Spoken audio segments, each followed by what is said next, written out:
मेरे प्यारे मित्रों, आप सभी का सीधे बोल में स्वागत है। मैं मुकेश सुदैनिया आपसे निवेदन करते हैं कि हमारे चैनल को सब्सक्राइब करें और हमारे साथ आप समाचारों में साझा करें। हमारा प्रयास होगा आपको निष्पक्ष खबरें देना। 5 राज्यों के चुनाव नतीजों की कई अलग अलग पहलुओं से व्याख्या हो चुकी है। नतीजों से उठा गुबार थमने के बाद सभी मुद्दों और पार्टियों की ओर से किए गए तमाम राजनीतिक उपायों पर बात हो रही है, लेकिन ऐसा लग रहा है कि लोक लुभावनी घोषणाओं का मुद्दा पीछे छूट गया है। 5 राज्यों के चुनाव नतीजों में एक मध्य प्रदेश को छोड़ दें, जहां भाजपा की जीत का श्रेय मुख्य रूप से लाडली बहना योजना को दिया जा रहा है, तो बाकी 4 राज्यों के नतीजों में मुफ्त की चीजें या सेवाएं बांटने की घोषणा का असर नहीं देखा जा रहा है। हो सकता है कि हर राज्य में नतीजों पर किसी न किसी स्तर तक घोषणाएं या गारंटियों का भी असर हुआ हो, लेकिन यह पक्के तौर पर कहा जा सकता है कि लोक लुभावनी घोषणाओं ने नतीजों को बड़े पैमाने पर प्रभावित नहीं किया है। मई में कर्नाटक के चुनाव के नतीजों के बाद यह दावा किया गया था कि कांग्रेस की 5 गारंटियों ने उसे चुनावी जीत दिलाई, लेकिन यह बात आंशिक रूप से ही सही थी। कांग्रेस की जीत के कई राजनीतिक और सामाजिक कारण भी थे। तभी सवाल है कि लोक लुभावनी घोषणाएं, जिसे प्रधानमंत्री नरेंद्र मोदी ने मुफ्त की रोटी कहा था, अब वो मोदी अपनी गारंटी देने लगे हैं। उसका भविष्य क्या है? आगे भी पार्टियां वैसे ही अनाप शनाप घोषणा करती रहेंगी जैसा कि इस साल के चुनाव में की हैं, या उनकी रफ्तार धीमी होगी? गौरव तलब है मित्रों कि मुफ्त की रेवड़ी की जो राजनीति अभी हो रही है या हो रही थी या होगी, उसका नया दौर अरविंद केजरीवाल, जो कि दिल्ली के मुख्यमंत्री हैं, उन्होंने शुरू किया है। हालांकि पहले भी लोक लुभावनी घोषणाएं होती थी, लेकिन बहुत सीमित तादाद में, और आमतौर पर चुनाव दूसरे मुद्दों पर लड़ा जाता था। सरकार के कामकाज, भ्रष्टाचार, महंगाई के साथ साथ विचारधारा का भी मुद्दा होता था, लेकिन अब विचारधाराओं के मुद्दे नहीं दिखाई पड़ते हैं। अब तो कौन कितना किसे गरिया सके, इस पर चुनाव हो रहे हैं, जो कि आने वाले वक्त के लिए ठीक नहीं है।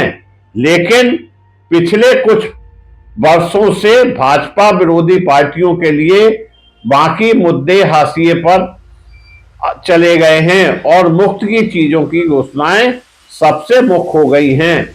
अब ऐसा लग रहा है कि इसमें बदलाव आना शुरू हो रहा है। हालांकि हमारे देश के प्रधानमंत्री ने भी 80 करोड़ लोगों को मुफ्त राशन देने की घोषणा की है, और उसका भी असर इस देश में आज भी दिखाई पड़ रहा है। लोकसभा चुनाव 2024 के पहले ही उन्होंने यह घोषणा कर दी। हालांकि ज्यादातर राजनीतिक दल विशेषज्ञ इसे अभी स्वीकार नहीं करेंगे और पार्टियां भी अपने कुछ चुनाव तक मुफ्त की चीजों की घोषणा करती रहेंगी। लेकिन यह बात स्मार्ट राजनीति नहीं होगी, क्योंकि जो पार्टी इसकी अदायगी और दूसरे मुद्दों को इससे जोड़ के चलेगी, उसे फायदा होगा। जैसा इस बार भाजपा ने मुफ्त की चीजों के साथ दूसरे एजेंडे को जोड़कर चुनाव जीता है, यह निश्चित तौर से भाजपा की एक अच्छी सोची हुई रणनीति है और वो उनकी रणनीति काम में भी आई है। सभी पार्टियां अपने अपने ढंग से चुनाव लड़ती हैं और घोषणाएं पत्र तय करती हैं, लेकिन जो फ्री फोकट की बात कही जाती है उससे निश्चित रूप से हमारे देश का भला होने वाला नहीं है। तभी चुनाव नतीजों के बाद भाजपा मुफ्त की चीजों की घोषणाओं पर अमल की जल्दी में नहीं है। मिसाल के तौर पर मध्य प्रदेश में लाडली बहना योजना के तहत 10 दिसंबर को महिलाओं के खाते में 1250 रुपए की रकम पहुंचना चाहिए थी। शिवराज सिंह ने सोशल मीडिया एक्स पर भी याद दिलाया, लेकिन आज तारीख खत्म होने के बाद कई दिनों बाद राज्य सरकार ने महिलाओं के खाते में रकम ट्रांसफर करने की जल्दी नहीं दिखाई। उल्टे नई सरकार ने एक आदेश जारी करके कुछ महिला समूह को इस योजना के बाहर करने की पहल की है। विपक्षी पार्टियां इसकी आलोचना कर रही हैं।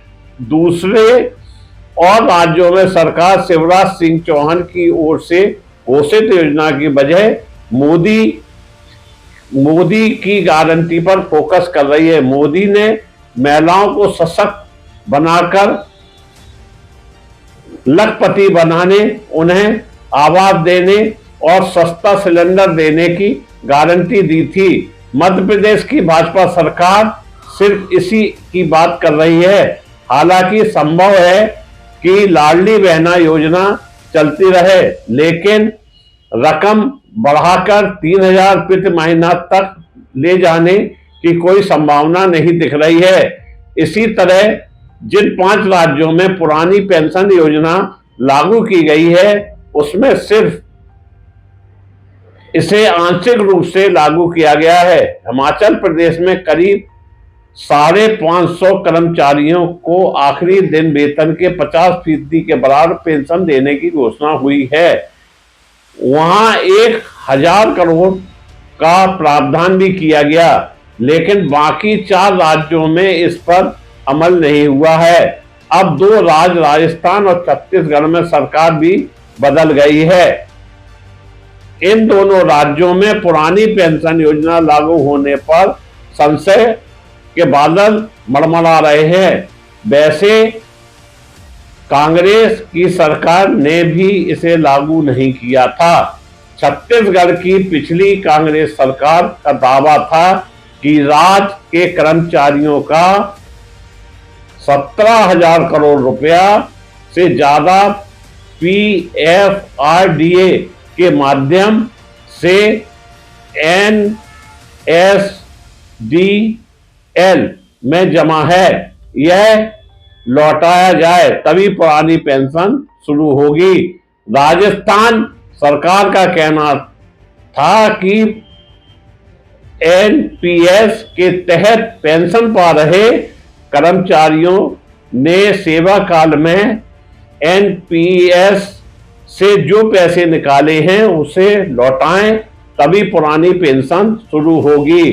झारखंड सरकार का भी यह तर्क है। पंजाब की आम आदमी पार्टी ने भी पुरानी पेंशन की अधिसूचना जारी कर दी, लेकिन किसी को पेंशन नहीं मिल रही है, पैसे नहीं मिल रहे हैं। हालांकि कुछ योजनाओं पर अमल हो गया है, जैसे कई राज्यों में मुफ्त में 200 या 300 यूनिट बिजली दी जा रही है। पानी मुफ्त में देने की घोषणा पर अमल हो रहा है। महिलाओं को बसों में मुफ्त यात्रा की योजना लागू की गई है।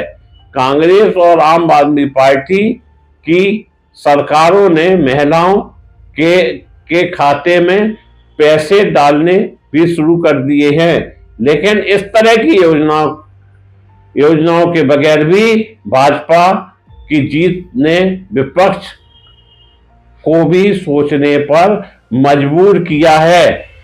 वे भाजपा से लड़ने के लिए कई बड़ा नैरेटिव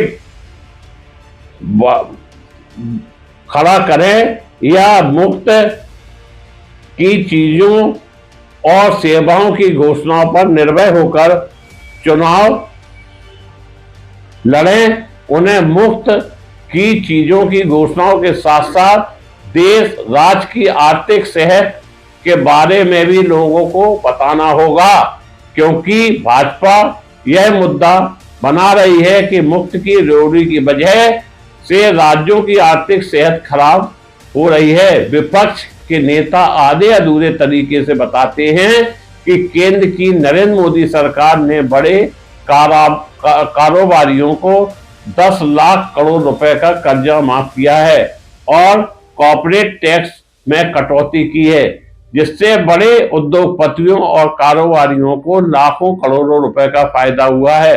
अगर विपक्ष लोगों को यह यकीन दिलाने का प्रयास करें कि उनकी सरकार बनी तो वह बड़े डिफाल्टर उद्योगपतियों से वसूली करके आम लोगों को पैसा देंगी या सुविधाएं देंगी, तो उनका बड़ा असर हो सकता है। ध्यान रहे, 2014 के लोकसभा चुनाव से पहले नरेंद्र मोदी ने यही नैरेटिव बनाया था। उनके साथ रामदेव और रविशंकर जैसे बाबा प्रचार करते थे। रामदेव तो कहते थे कि पेंशन की विदेश में भारत का 400 करोड़ रुपया है। विपक्ष की ऐसे झूठ बोलने की जरूरत नहीं है, बल्कि वास्तविकता बतानी है और एक आर्थिक योजना लोगों के सामने रखनी है। पेंशन अगर यह ऐसा नहीं करती है तो सिर्फ मुफ्त की घोषणा ने पंजाब का काम नहीं चलेगा, क्योंकि भाजपा के पास मुफ्त की घोषणाओं के साथ साथ बहुत सी चीजें हैं जिसका मुकाबला करना विपक्ष के लिए मुश्किल होगा। हालांकि बाबा रामदेव ने यह भी कहा था कि काले धन इतना आ जाएगा कि नीचे से लेकर ऊपर तक स्वर्ग तक सीढ़ी बन जाएंगी। यही कह के भाजपा ने सत्ता हथियाई थी। अब विपक्ष को मजबूत होना है तो उसे ठोस मुद्दे तलाशने होंगे, जिससे 2024 का लोकसभा चुनाव जीता जा सके। मुकेश उदैनिया की सीधे बोल से सीधी रिपोर्ट। धन्यवाद।